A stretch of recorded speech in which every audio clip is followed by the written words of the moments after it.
주님 감사합니다.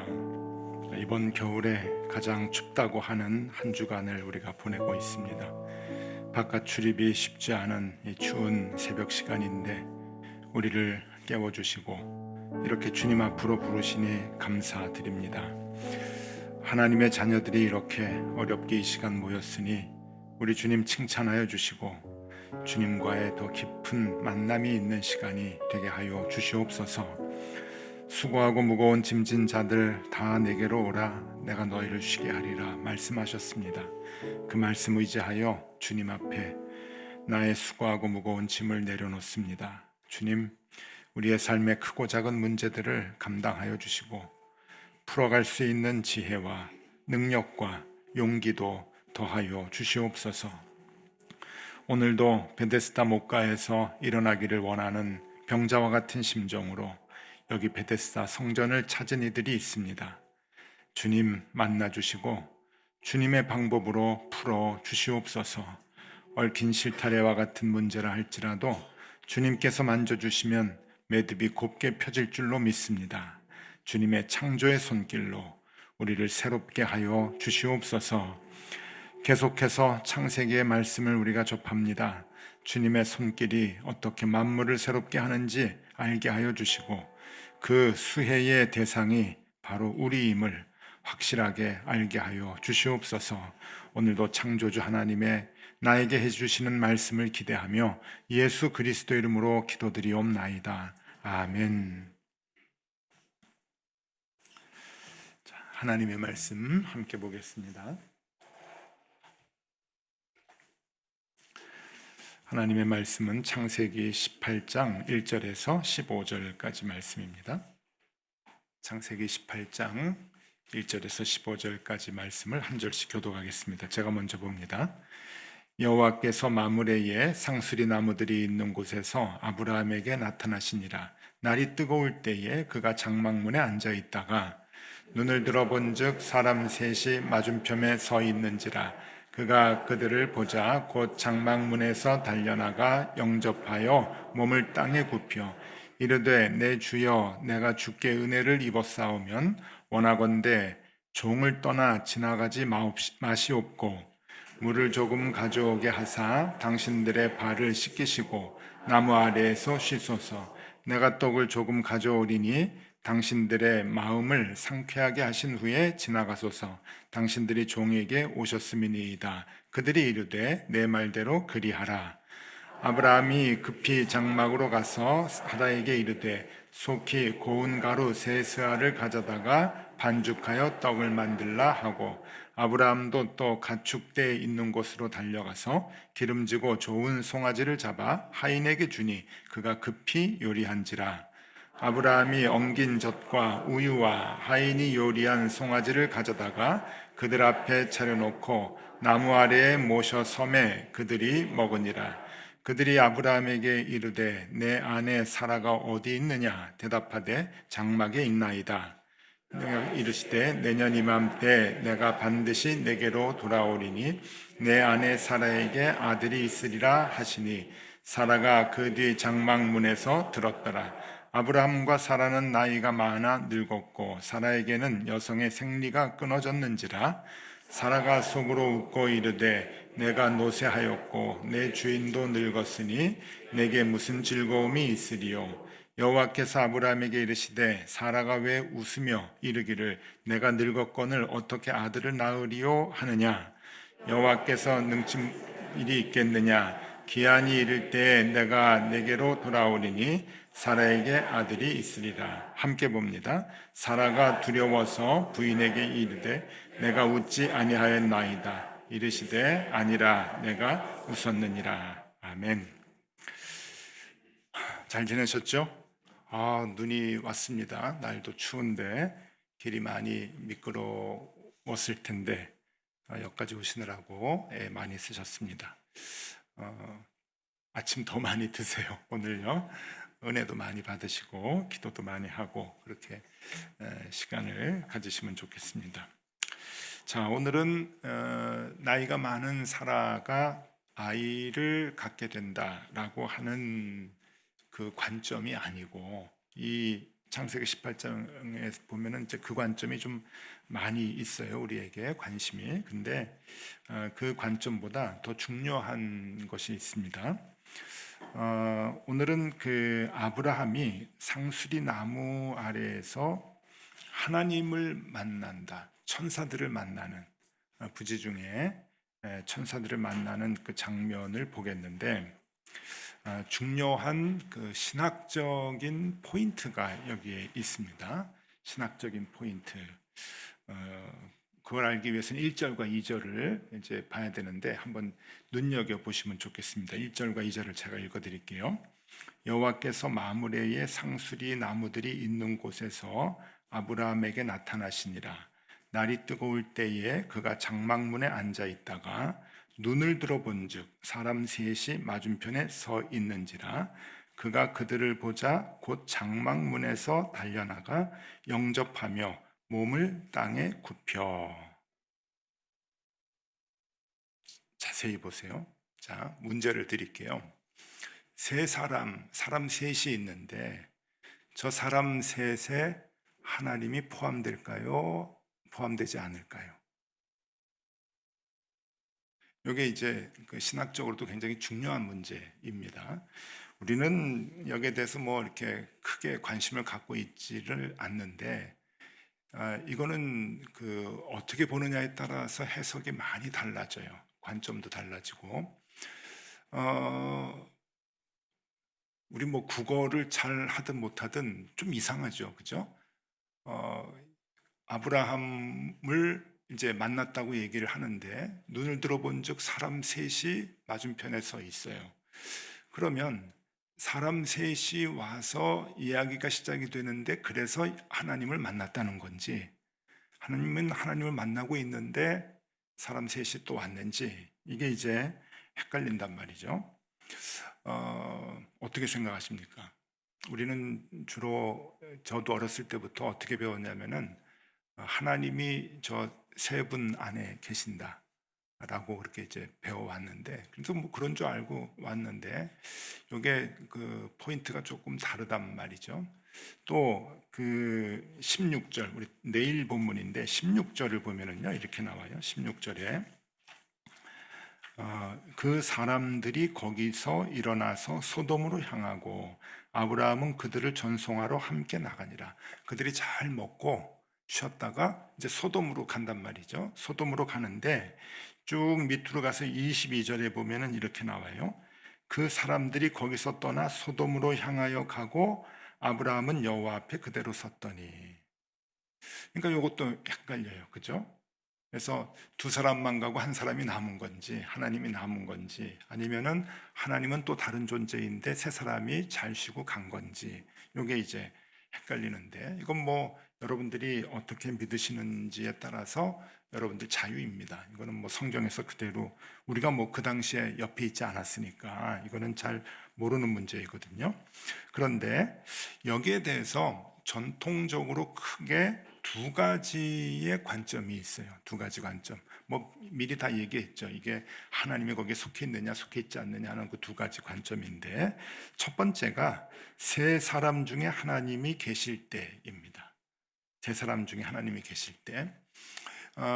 요것도 이제 뭐 두 개로 좀 깊이 들어가면 조금 갈려요. 그러니까 하나님이 계셨고 세 사람의 모양이 한 분은 하나님이고 두 천사다, 이렇게 이제 보는 관점도 있고, 또 중세 때는 성부 성자 성령 삼위일체 하나님으로 이렇게 보는 그런 그 해석도 있는데, 어쨌든 요거를 이제 다 이렇게 합쳐서 그 세 분 안에 하나님이 계신다라고 하는 그 관점으로 이제 보는 거예요.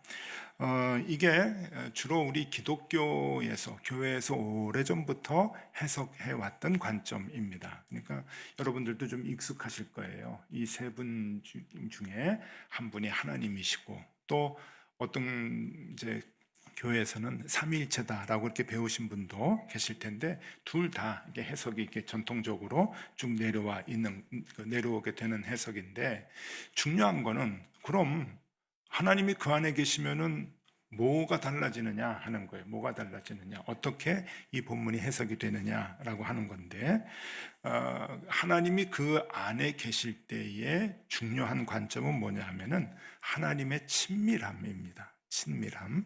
그러니까 하나님이 인간인 아브라함에게 오시는 거예요.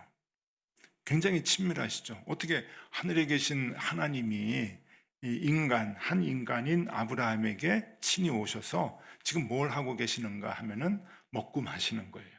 먹고 마신다. 그러니까 이거를 이제 어떻게 이제 해석을 하는가 하면은 우리의 일상 가운데 함께 하시는 하나님, 임마누엘 하나님이시죠. 우리의 모든 일상, 먹고 마시고 하는 게 일상이잖아요. 우리의 일상 가운데 하나님은 늘 함께 하신다. 여러분, 은혜가 안 되나요? 이것만 해도 은혜가 확 되는 거예요. 내가 특별하게 하나님을 만나야 되겠다 해서 만나는 게 아니고, 어려울 때 하나님 간구해야 하나님이 나를 찾아주시는 게, 만나주시는 게 아니라 나의 일상, 밥 먹고 마시고 먹고 싸고 잠자고 하는 그 모든 상황 가운데서 하나님이 함께 하신다. 이게 은혜가 되는 거예요. 근데 이게 거기에 이제 은혜만 되는 것에 그치는 것이 아니라, 그러니까 하나님이 다 보신다 하는 거죠. 다 보신다. 그래서 하나님은 공의로 심판하신다까지 가는 거예요. 이 해석이. 왜냐하면은 그 다음에 이 뭐 함께 있었던 천사든지 이 함께 있었던 삼위일체 하나님이든지 어디로 가요? 소돔으로 가잖아요. 소돔으로 가서 나중에 어떻게 합니까? 소돔을 심판하죠.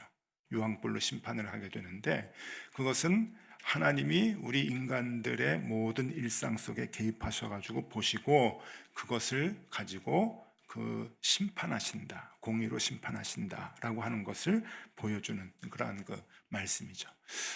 그래서 참 하나님이 우리와 함께 하신다라고 하는 그 기쁨도 있지만, 하나님이 나를 들여다보시고 나의 모든 삶의 영역에서 나를 이렇게 감찰하고 계시니까 두렵다라고 하는 그런 마음도 함께 이제 공존을 합니다. 동전의 양면과도 이제 같은 거죠. 어쨌든 하나님은 우리와 함께 하신다, 임마누엘 되시는 하나님이시다 라고 하는 것을 이 세 사람 중에 하나님이 계신다 라고 하는 시각으로 봤을 때 그렇게 이제 해석이 된다고 하는 거예요. 이게 이제 나중에는 어떻게 그 해석이 또 되는가 하면은, 예수님께서, 예수 그리스도께서 성육신으로 이 땅에 오신다 하는 것에 대한 예표를 이제 보여주시는 그런 말씀이다 라고도 해석을 합니다. 그러니까 그 하나님이 어떻게 아브라함 같이 이렇게 그 인간, 누추한 인간, 낮은 신분이 낮은 그 인간의 모습으로 하나님이 내려올까? 이게 도무지 그 상황에서는, 그 당시에서는 상상이 안 가는 상황이잖아요. 하나님이 어떻게 사람들이 있는데 내려와서 먹고 마시고 할 수 있겠는가? 그것이 앞으로 장차 예수 그리스도께서 베들레헴 말구에 태어나셔서 우리 인간의 죄를 지고 십자가를 지시는 것에 대한 예언자적 모습을 보여주고 있는 것이다 라고 하는 것을 얘기해 주고 있어요. 그래서 그렇게까지 이제 해석이 됩니다. 이것이 전통적인 기독교의 교회의 해석이에요. 저는 이 해석이 참 좋습니다. 하나님이 나와 함께 하신다. 먹고 마시는 모든 순간에 하나님이 내 곁에 계신다. 그리고 나를 보고 계신다. 보고 계신다. 자, 그러면 또 하나의 해석은 뭔가? 두 번째 해석은 이거예요. 세 사람이 하나님이 아닐 때, 하나님은 먼저 와 계시고 세 사람은 이제 다시 이제 오는 거예요. 뭐 천사인지 사람인지는 모르겠지만 세 사람이 이제 온다라고 해석을 하는 건데, 이거는 주로 어디에서 해석을 했는가 하면은 유대교에서는 이 해석을 봐요. 그러니까 교회가 해석한 거는 이제 교회의 해석이고, 유대교는 대체적으로 세 사람이 이제 하나님이 아니다라고 이제 해석을 하는데, 저는 이 해석도 우리가 알았으면 좋겠고, 이 해석에 대한 또 그 은혜도, 우리가 은혜가 있는데 이 해석도 우리가 깊이 마음에 좀 받으면 좋겠다 생각을 하는데요. 만약에 이 세 사람이 하나님이 아니라고 한다면 중요한 포인트는 지금 아브라함이 하나님을 만나고 있어요. 그죠? 하나님을 만나고 있는데 세 사람이 왔어요. 시점이 그렇잖아요. 하나님을 만나고 있는데 세 사람이 왔어요. 그런데 아브라함이 지금 뭘 해요? 세 사람한테 가는 거예요.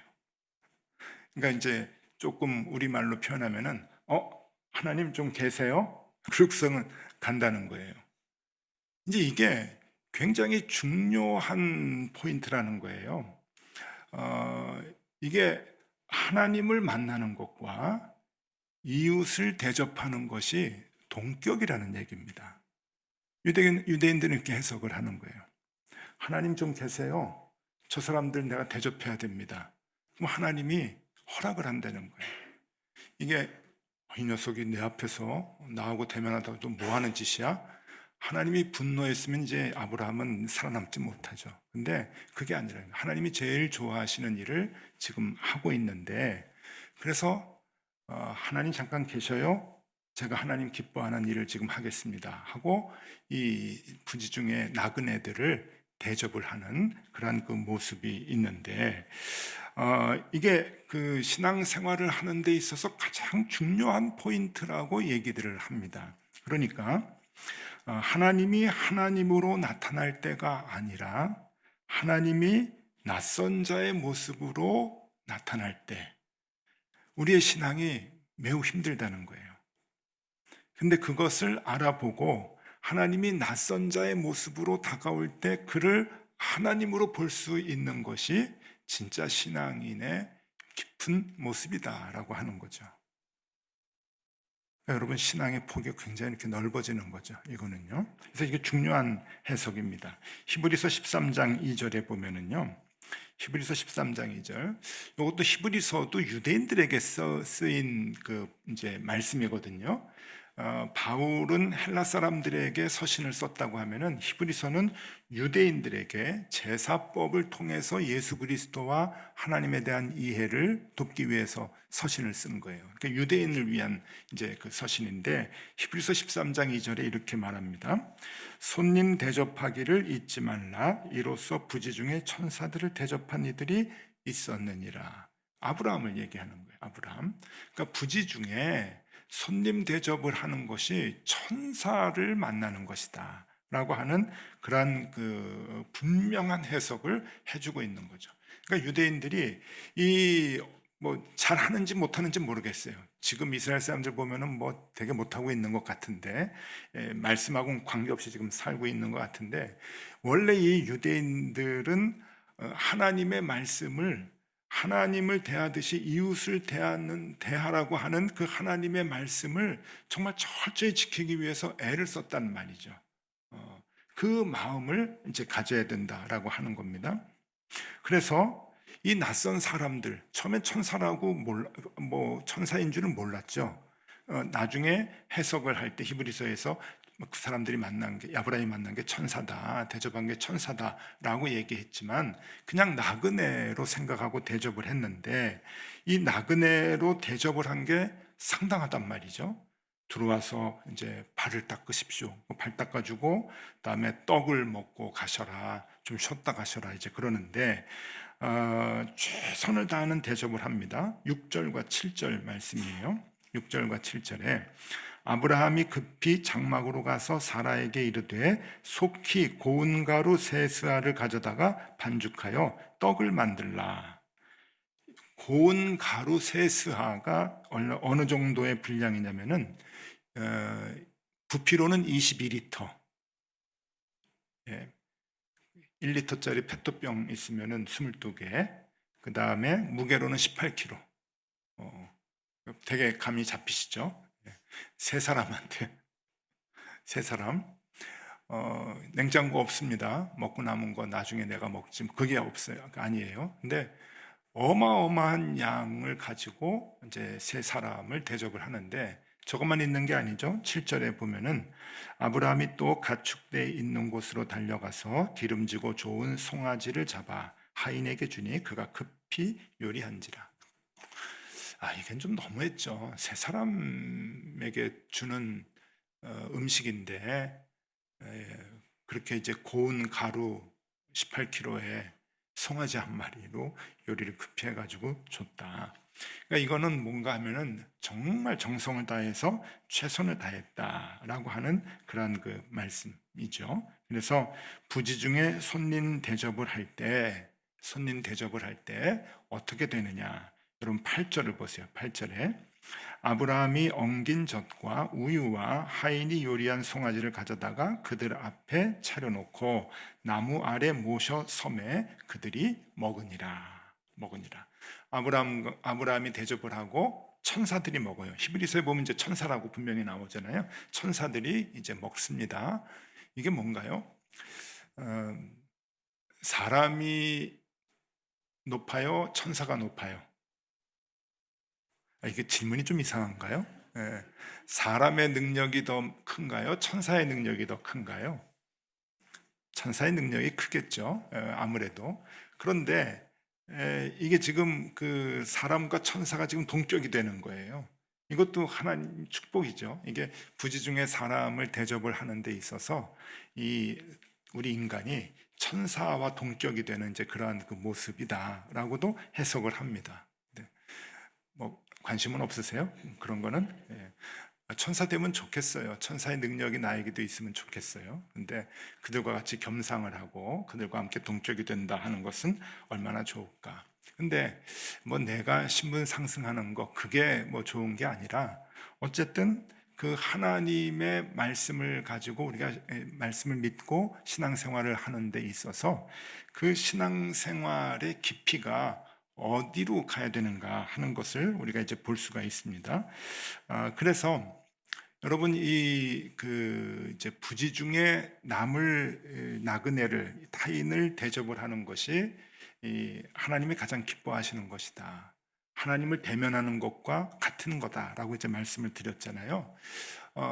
그 유대인들 중에서 참 존경받는 그 랍비가 계셔요. 조나단 삭스라고 하는 그 랍비인데 저도 이분을 참 이렇게 좋아합니다. 얼굴을 한번 좀 보여드리면은 몇 해 전에 이제 돌아가셨는데 이분이 이제 영국 사람이에요. 영국에서 태어나서 이제 영국 국적을 갖고 있는데 그 이제 유대인이란 말이죠. 그래서 이분이 구약을 이제 공부를 해서 구약학자입니다.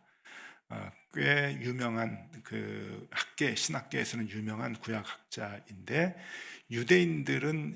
유대교에서는 이제 랍비로 이제 생각을 해요. 그리고 섬겨요. 그래서 전 세계의 모든 랍비 중에 가장 위대한 랍비, 최고의 랍비로 그렇게 유대인들이 여기는 귀한 분인데 이분은 인격도 그렇고 성경 해석도 그렇고 너무나 참 이렇게 그 성경을 정확하게 또 폭넓게 이제 해석을 해서 개신교 신학자들까지도 존경하는 이제 그러한 분이에요. 저도 저분의 책들이 이제 한국말로 많이 번역이 됐는데 저분의 구약이나 창세기 이런 이제 주석서를 보면은 참 대단하다 하는 생각이 드는데 그분이 이 부분에 있어서 이제 어떻게 해석을 해주는가 하면은 이렇게 얘기를 합니다. 진정한 신앙은 땅에서 하늘을 추구하는 것이 아니라 하늘에서 땅으로 내려오는 것이다. 요 창세기 18장에 있는 이 부지 중에 세 사람을 이렇게 대접을 한 아브라함의 모습 그리고 하나님과 함께 있는 모습을 보면서 이게 이제 진정한 신앙이다라고 하는 거예요. 그러면서 뭐라 그러냐면은 진정한 신앙은 신비로운 환상 속에 머무는 것이 아니라 도움이 필요한 낯선 사람의 얼굴에서 하나님을 보는 것이다. 아주 의미 있는 말을 하죠. 우리는 자꾸 신비로운 환상 속에 머물고 싶어 하잖아요. 하나님과 1대1로 기도하면서 뭐 이렇게 황홀경을 경험하고 싶어 하고 또 마음이 힘들고 어려울 때는 하나님과 깊이 대화하고 그래야 문제가 풀리는 것 같고 이제 그런 마음이 있는데 그거 참 귀하죠. 그거를 무시하는 것이 아니라 그것도 참 귀하지만 도움이 필요한 낯선 사람의 얼굴에서 하나님을 보는 것에 익숙해져야 된다고 하는 거예요. 우리의 신앙이 그것을 외면해 버리고 하나님과의 만남만 추구하면은 그것은 진정한 신앙이 아니다라고 하는 거죠.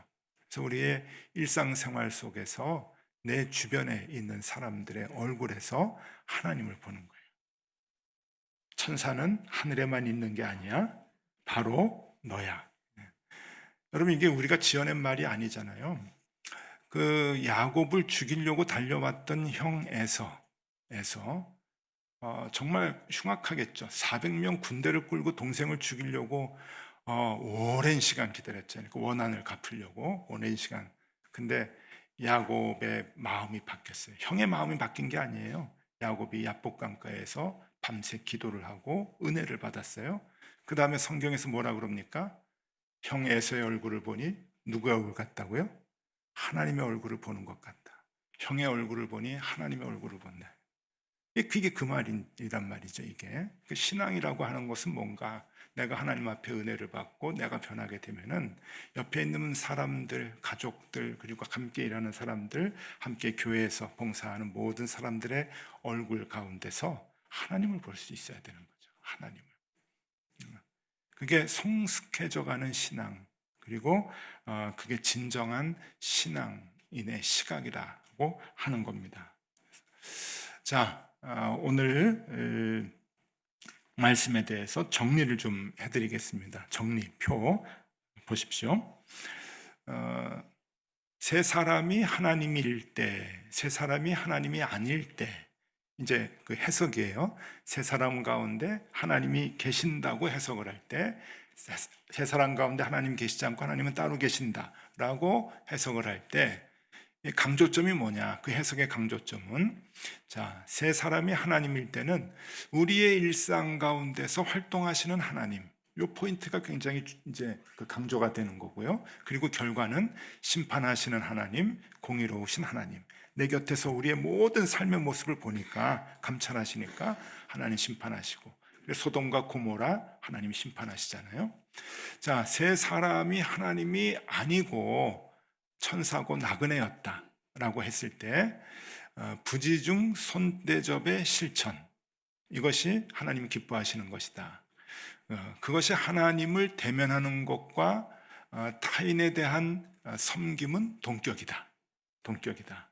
여러분, 이 포인트 중요합니다. 남들을 섬기는 것은 하나님을 대하는 것이에요. 자, 그럴 때 결과는 뭐냐? 이 땅에서의 축복.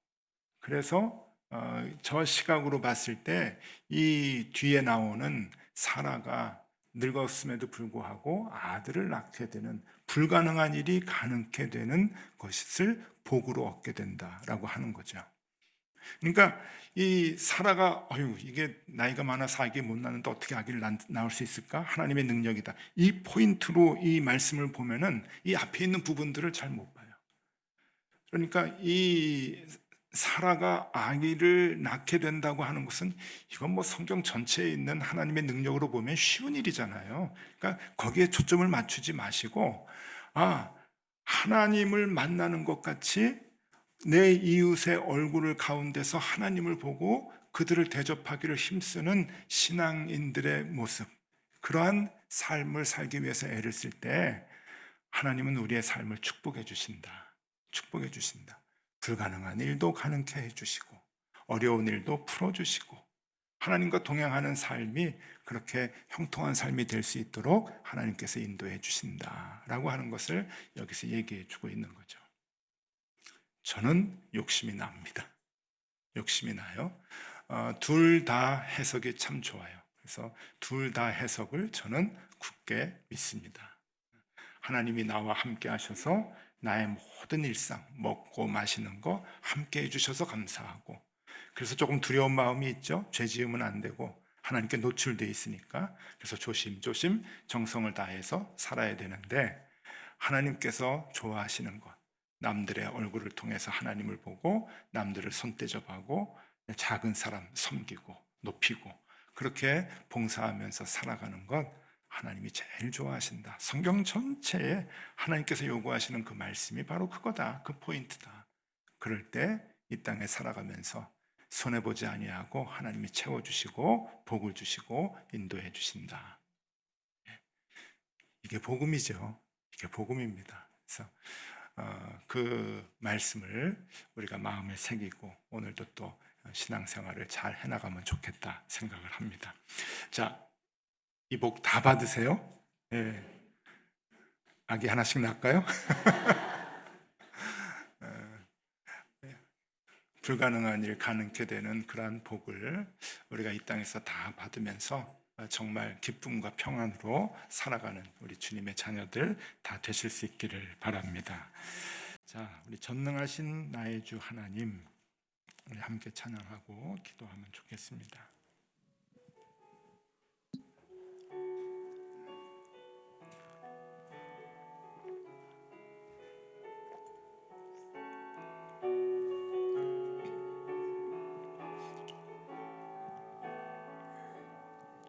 전능하신 나의 주 하나님은